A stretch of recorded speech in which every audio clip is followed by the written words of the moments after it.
ก็คือซีนวัวพันธุ์วัวป่าเนาะ No นี่คือเส้นทาง 450 ปี พวกเรากำลังเตรียมไปซื้ออาหารและผักมาทำคลิปนะครับนี่เราก็ขี่เร็วมากขี่ไปที่นี่นะครับพี่น้องเข้ามาที่นี่ตลาดแล้ว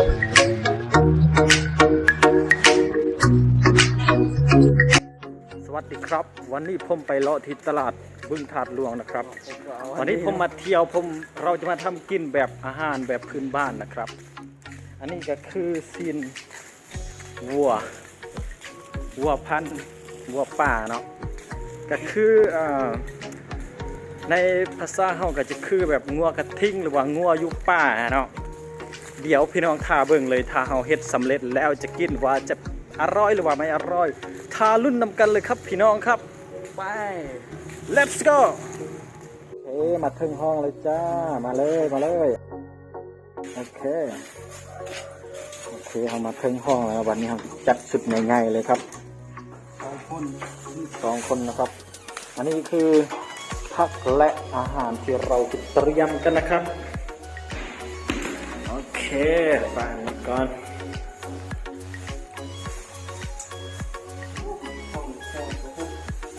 หอกผู้ชายอยู่แบบนี้นะมันจริงว่าผู้ชายตัวจริง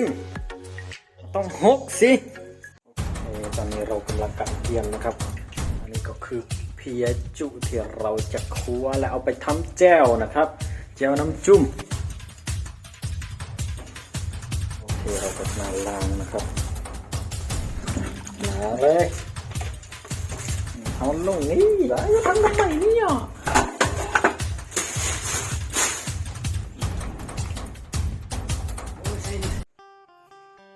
ครับพี่น้องเราจะมากินอาหารสบายดีครับสบายดีวันนี้พวกเขาจะมากินลาบเนื้อวัวกระทิงนะครับนี่งัวโอเคนี่มาเฮ็ดแบบสุกๆนำเลยเนาะกินดิบบ่ได้มาเฮ็ดแบบซุกเนาะแบบบ้านๆเขานี่แหละมันจะได้ยิ้มหรือว่าหอบอะไรใส่นะโอเคบังคับถ้วยไผ่ถ้วยมันเลยไหมเลยพี่น้องน้ำลายไหลนะเซโอมะเขือนี่พวกเขาก็จะมีถั่วงอกเนาะมะเขือเทศแล้วก็ผักบัวแล้วก็กระเทียมอันนี้บ้านเขาเรียกว่ากระเทียมนะครับแล้วก็จะมีผักอย่างแบบผักแพ้วถูกไหมผักลาบโอเคมันยินเพื่อนนี่เพื่อน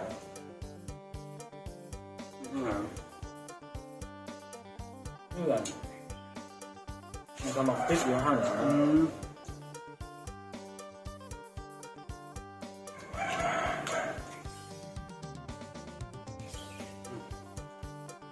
นี่นะครับเรา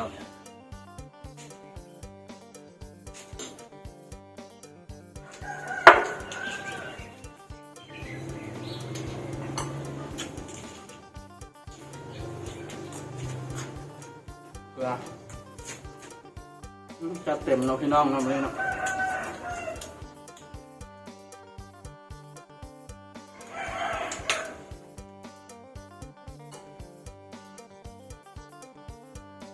ครับจ้าอร่อยมากครับแดง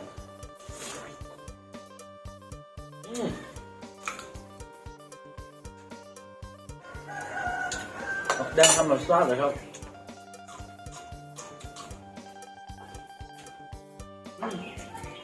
แซ่บเลยพี่น้อง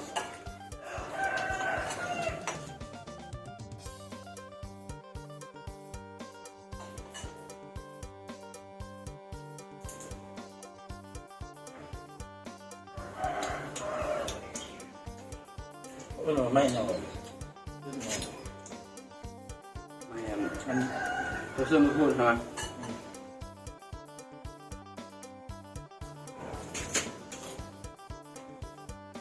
แสดงว่าสกินดิบเนาะแต่ว่าสิ้นบสดอะไรมาเฮ็ดซุปจ้ะ คนบดสด คนนี่สดคนน่ะ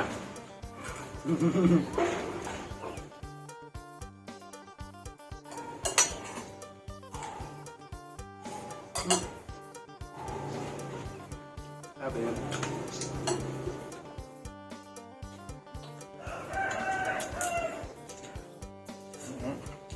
อันนี้ครับเป็นชื่อเรื่องวัวสดๆนะครับ แต่ว่ามันซุกเดียมีใบเลิศนะถ้าเข่าท้องเลยจะกับผสมหมักแตงกัว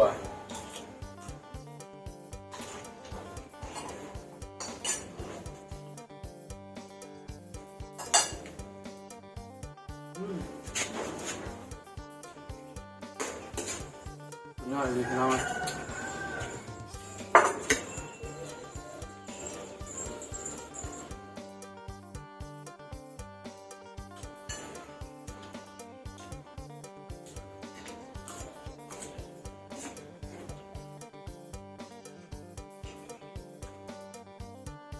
ทำเดียวมันท้อง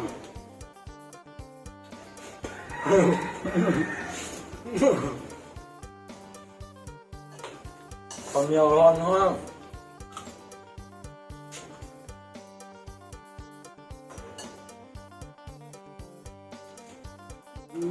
ตั้งเกิดมาผมไม่เคยกินนะครับ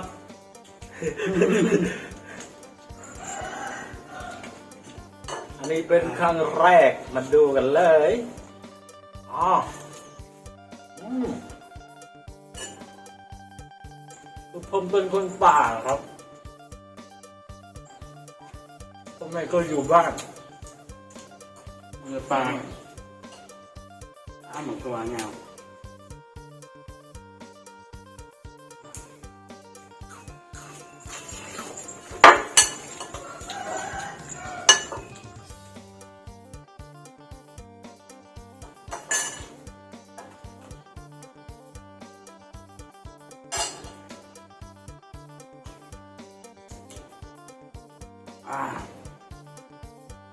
เขาเรื่องมันเสียบไปพุ่นแล้วไม่อันนั้นมาป้าไว้นี่ บ้านมันบุดเลยเราฟังพูดนะ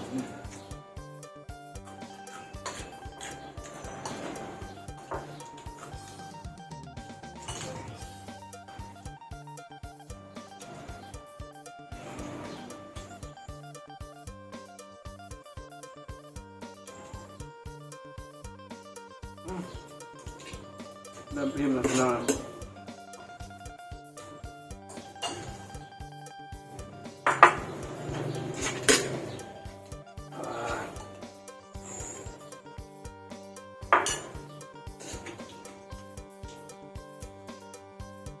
จะหนักจับเต็มเนาะพี่น้องเกลือยุ่ม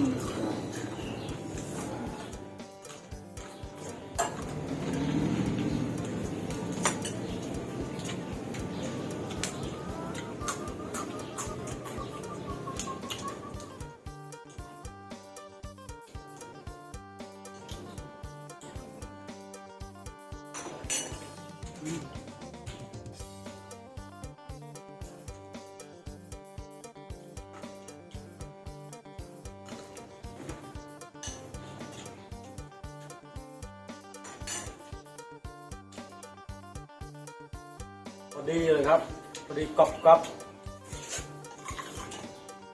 เกลืออ่อน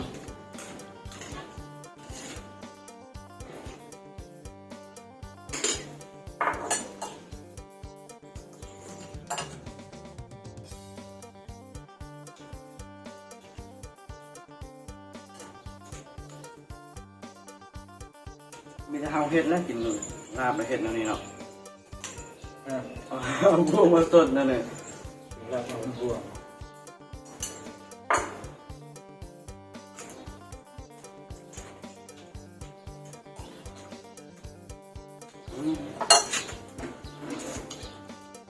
อร่อยมาก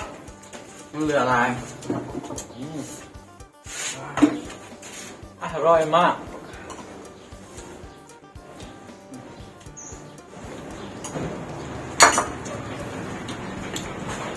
ปลาของผมอร่อยมากแปลว่ามีแมงวันไล่ด้วย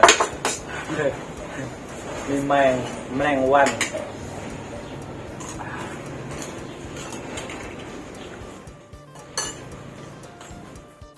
ใช่ว่าอย่างกับแมงวะแมงวะ มันหวาน มาแรงวะ ไม่ใช่ ใช่ว่ามันแรง ไม่หวาน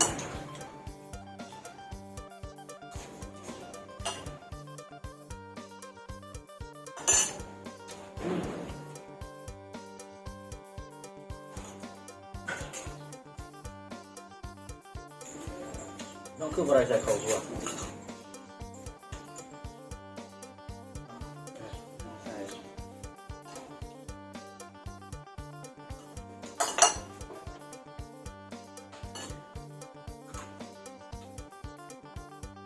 กินไปกินมาดูใส่ข้าวขวดเอาใส่บอก บัวบ้าเนาะ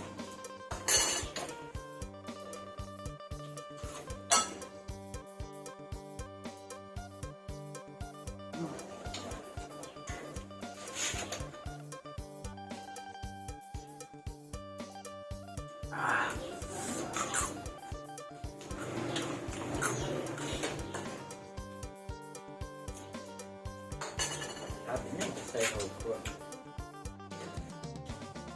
ผมเคยใส่ในข้าวคั่วใส่อ้อใส่แบบ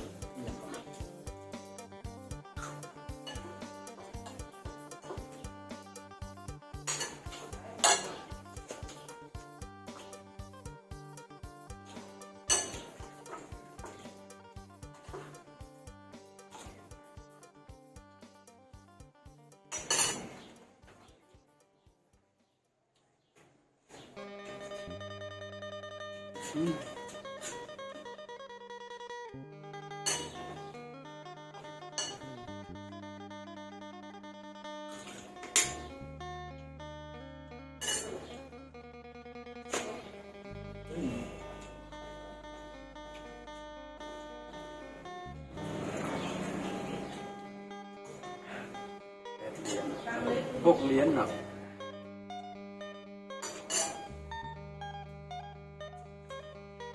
เจ็ดเลี้ยน ลอยเลียนวันนี้เราจะลอยเลียนนะฮะ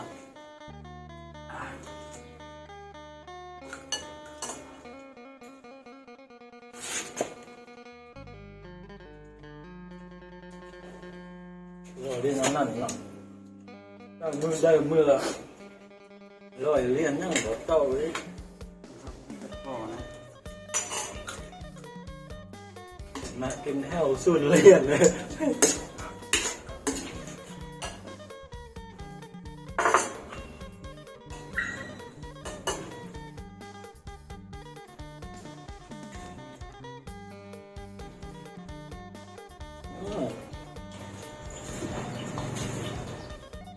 อร่อยเหมือนเดิมครับ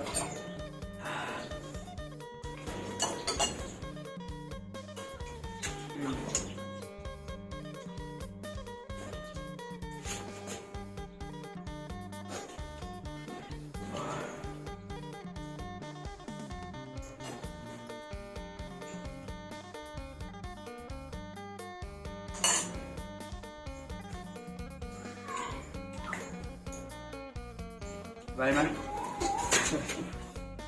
ไปนี่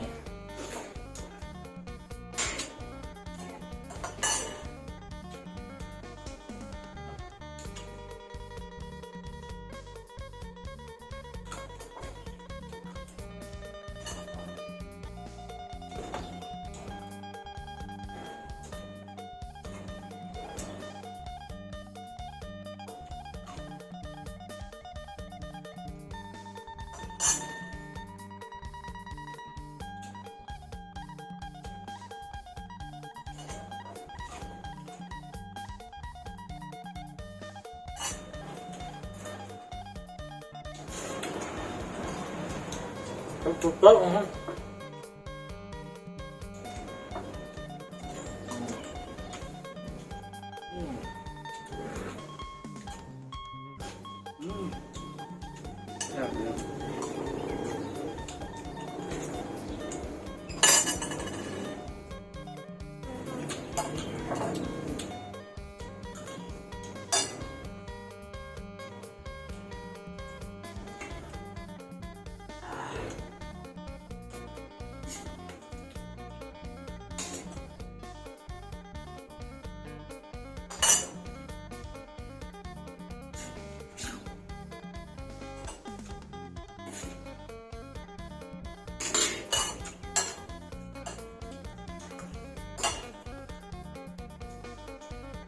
ไหมน้องไป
รายการ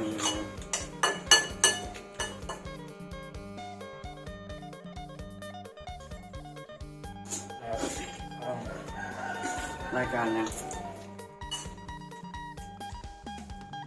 ของเชียวพามวลเป็นได้เลยซาแท้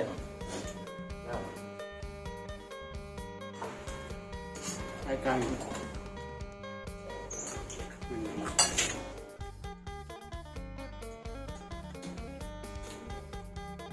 การกินมั่ว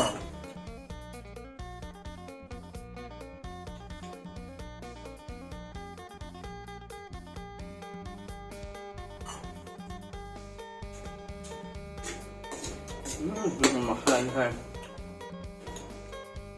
โอ้แม่มันทำมาแข่งหวยแซวทำมาคำนะ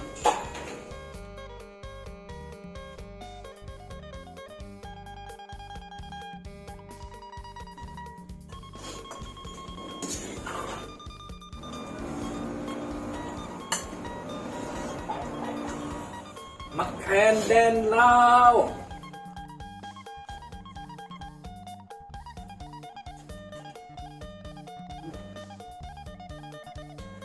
เปลี่ยนรสชาติ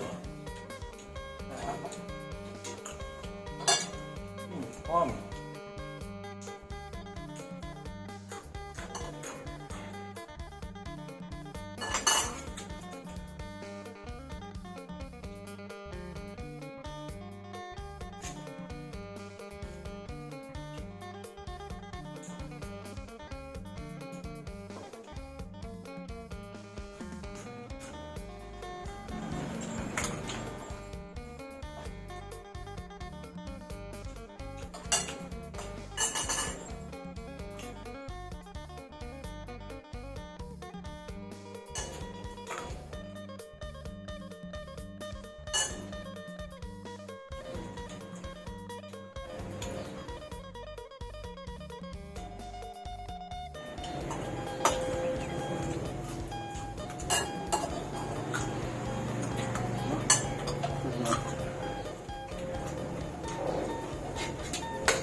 รายการกินหมอดซั่วเหรอครับ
เบิดเลยพี่น้อง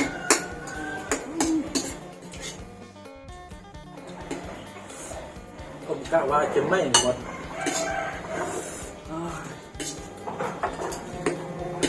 เบิดเลย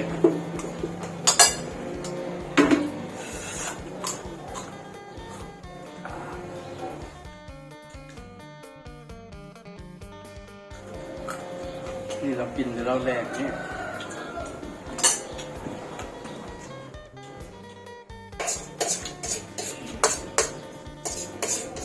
อย่าให้มันเหลือ แล้วมันเรือไม่เดิมเม็ด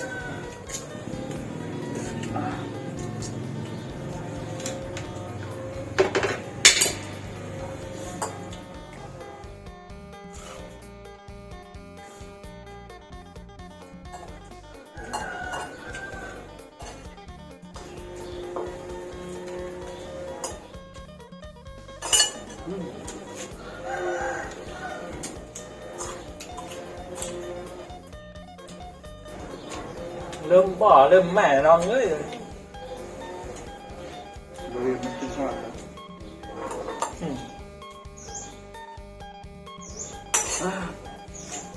เบิดจนไหนพี่น้องเลยแต่ว่าผักยังร้ายผักยังละลายหมกแดง เอาไว้ให้บักทองลื่น ตัวร้ายแต่ว่าสิ่งเบิด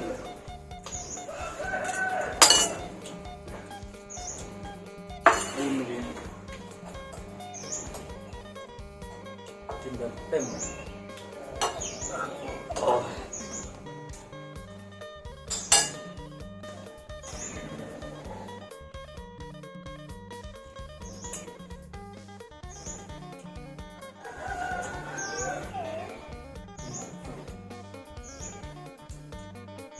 ิสกิตเป็นอะไรบ้าง